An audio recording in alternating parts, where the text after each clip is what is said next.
Bismillahirrahmanirrahim. Assalamualaikum warahmatullahi wabarakatuh. Jumpa lagi dengan saya di Abil Maiwa Channel. Jadi teman-teman, channel ini merupakan channel pendidikan tempat kita berbagi tentang aplikasi pendidikan, Microsoft Office, serta tips dan triks komputer. Jadi teman-teman, di video kali ini kembali lagi admin akan berbagi sebuah tips yang berguna tentunya untuk teman-teman guru honorer yang akan mengikuti proses seleksi guru P3K tahap 1. Di sini judul video admin sendiri adalah tips lolos P3K guru tahap 1, materi ujian resmi P3K guru tahap 1 resmi dari Kemenpan RB.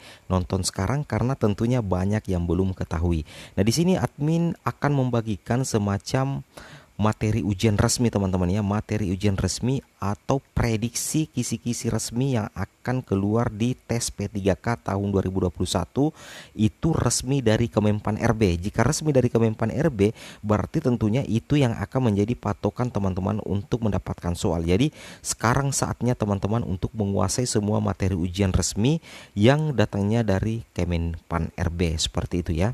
Oke, tanpa basa-basi lagi kita langsung ke tutorialnya. Jadi di sini kita berdasarkan teman-teman peraturan, yaitu peraturan Permenpan RB nomor 2 peraturan Menpan RB nomor 29 ya, tahun 2021. Jadi di sini di paragraf keempat seleksi kompetensi pasal 23 dijelaskan seleksi kompetensi sebagaimana dimaksud dalam pasal 19 huruf B menggunakan sistem CAT yang diselenggarakan oleh BKN. Jadi sudah jelas bahwa nantinya teman-teman itu akan mengikuti ujian dengan sistem CAT yang diselenggarakan oleh BKN atau sistem CAT seperti itu. Kemudian lanjut di ayat 2 pasal 23, seleksi kompetensi sebagaimana dimaksud pada ayat 1 dilakukan untuk menilai kesesuaian kompetensi manajerial, kompetensi teknis, dan kompetensi sosiokultural yang dimiliki oleh pelamar dengan standar kompetensi jabatan. Nah, di sini jelas teman-teman ya bahwa yang akan dinilai itu mulai dari kompetensi teknis, kompetensi sosiokultural, manajerial, dan kompetensi jabatan. Ada juga wawancara. Di sini seleksi kompetensi sebagaimana dimaksud pada ayat 2 memuat teknis, manajerial, dan sosiokultural. Ini menurut pasal 23 Permenpan RB nomor 29 tahun 2021. Seperti itu teman-teman ya. Oke, kita lanjut lagi. Nah, di sini sudah jelas teman-teman, yang akan kita bahas adalah materi resmi atau bocoran materi resmi P3K tahap 1 langsung dari Kemenpan RB. Ini video yang sangat luar biasa teman-teman ya. Jadi teman-teman rugi jika tidak menonton.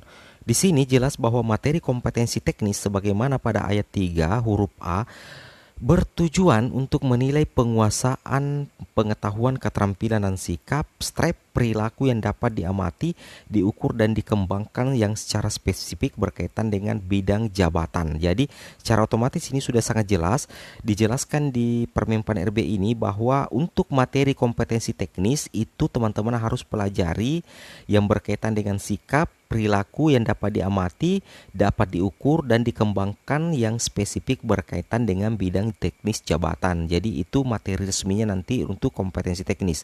Sedangkan untuk kompetensi manajerial itu teman-teman yang akan kita lihat di situ adalah tentang indikator utamanya teman-teman ya.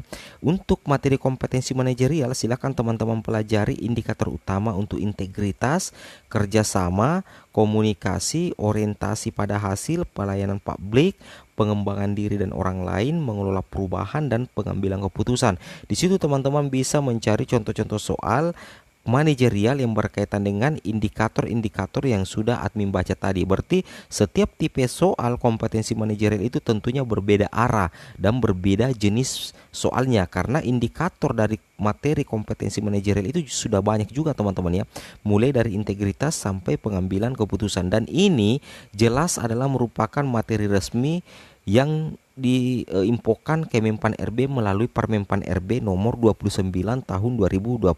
Seperti itu teman-teman ya.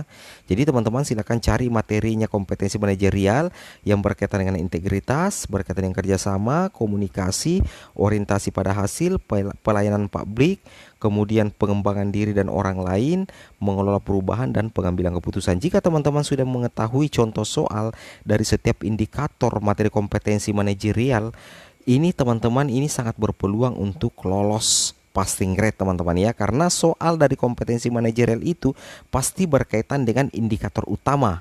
Ya, mulai dari integritas sampai pengambilan keputusan. Seperti itu teman-teman ya. Kita coba lanjut. Nah, sedangkan di sini untuk materi kompetensi sosiokultural sebagaimana dimaksud pada ayat 3 huruf C bertujuan untuk menilai. Nah, teman-teman pahami, bertujuan untuk menilai penguasaan pengetahuan, keterampilan dan sikap perilaku yang dapat diamati, diukur, dikembangkan terkait dengan pengalaman berinteraksi dengan masyarakat majemuk dalam hal agama, suku, budaya, perilaku, wawasan kebangsaan. Jadi teman-teman harus bersyukur yang menonton video ini karena Kemenpan RB melalui Permenpan RB nomor 29 itu secara rinci sudah menginstruksikan teman-teman untuk kompetensi sosiokultural. Silakan teman-teman pahami dan pelajari tentang persoalan agama, suku dan budaya, kemudian perilaku dan wawasan kebangsaan. Jadi ini sudah sangat jelas tentang kisi-kisi resmi P3K tahap 1 teman-teman ya. Sudah ada indikator yang disediakan oleh Kemenpan RB di Permenpan RB nomor 29. Jadi tugas teman-teman itu cukup simpel saja. Untuk kompetensi sosiokultural silahkan teman-teman cari contoh soal yang ada di internet, kemudian silahkan telaah tentang indikator setiap contoh soal itu. Petakan ini soal yang agama, kemudian ini soal yang berkaitan dengan suku dan budaya, dan ini soal yang berkaitan dengan wawasan kebangsaan. Karena kompetensi sosiokultural itu ada 5 indikator utama teman-teman ya. Yang pertama agama, suku budaya, perilaku dan wawasan kebangsaan. Tentunya yang akan diteskan nantinya adalah pasti yang berkaitan dengan indikator utama dari setiap kompetensi yang akan diteskan. Seperti itu teman-teman ya. Jadi ini langsung diinformasikan oleh Kemenpan RB. Sangat luar biasa sekali informasinya ini teman-teman ya. Kemudian kita lanjut. Di sini juga ada indikator lainnya yaitu etika, kemudian nilai-nilai moral, emosi dan prinsip yang harus dipenuhi setiap pemegang jabatan untuk memperoleh hasil dengan peran, fungsi, dan jabatan. Dalam peran pemangku jabatan sebagai perekat bangsa yang memiliki kepekaan terhadap perbedaan budaya, kemudian kepekaan berhubungan sosial, dan kepekaan terhadap konflik dan empati. Jadi kalau boleh, jadi ketika admin sudah baca materi-materi resmi dari Kemenpan RB untuk P3K nantinya, khusus untuk kompetensi sosiokultural itu sangat berkaitan dengan sosial teman-teman ya. Itu sangat berkaitan dengan sosial atau semacam kepekaan terhadap budaya atau lingkungan masyarakat. Jadi khusus kompetensi sosiokultural memang diprioritaskan untuk persoalan kepekaan teman-teman ya, kepekaan terhadap keadaan di lingkungan sekitar ataupun persoalan masalah budaya. Namun nilai plus yang teman-teman sudah bisa dapatkan ketika menonton video ini, teman-teman bisa mengetahui indikator-indikator yang akan diteskan di kompetensi sosiokultural di P3K nantinya. Jadi mulai dari hal agama, suku dan budaya, sisa teman-teman kembangkan dengan cara mencari soal-soal yang berkaitan dengan indikator yang admin bacakan tadi. Karena apa yang admin bacakan itu adalah informasi resmi dan dipastikan soal P3K itu tidak bakalan lari dari apa yang admin bacakan sekarang, karena ini adalah merupakan informasi resmi teman-teman ya, seperti itu. Nah, seperti itu teman-teman ya. Jadi teman-teman harap pahami makna dari video ini. Kemudian yang terakhir di sini teman-teman adalah kita lihat dulu bahwa materi seleksi kompetensi teknis sebagaimana dimaksud pada ayat 3 huruf A itu disusun oleh instansi pembina jabatan fungsional.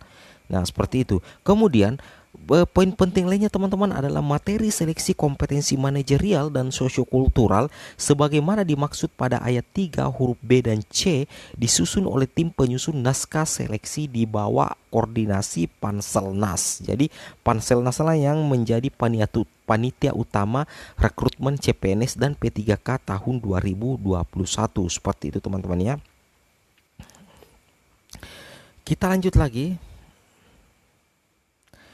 Nah, Di sini teman-teman perlu pahami untuk pasal 24 Permen Pan RB nomor 29 tahun 2022 adalah bahwa seleksi pengadaan P3K sebagaimana dimaksud dalam pasal 19 dilakukan dengan mempertimbangkan integritas dan moralitas. Jadi seperti itu teman-teman ya. Jadi terkadang ada teman-teman yang sebenarnya sudah monetisasi teman-teman ya, sudah monetisasi tetapi karena pertimbangan integritas dan moralitas sehingga pihak YouTube membatalkan teman-teman, yang membatalkan monetize-nya. Seperti itu ya. Nah, di sini penilaian integritas dan moralitas sebagaimana dimaksud pada ayat 1 dilaksanakan dengan wawancara. Seleksi kompetensi dan wawancara sebagaimana dimaksud pada ayat 1 huruf B dilakukan dengan metode CAT yang diselenggarakan BKN. Untuk instansi pusat, seleksi wawancara dengan metode chat sebagaimana dimaksud pada ayat 3 dapat digantikan dengan wawancara tatap muka. Jadi sebenarnya ada yang bertanya kira-kira sebenarnya bentuk soalnya wawancara. Perlu pahami bahwa bentuk soal wawancara itu kemungkinan besar itu teman-teman adalah pilihan ganda ya. Saya ulangi, pilihan ganda dengan metode CAT atau metode chat. Seperti itu teman-teman ya. Oke teman-teman, mungkin cukup sampai di sini video informasi saya. Semoga video ini bermanfaat. Jangan lupa like, comment, and subscribe. Assalamualaikum warahmatullahi wabarakatuh.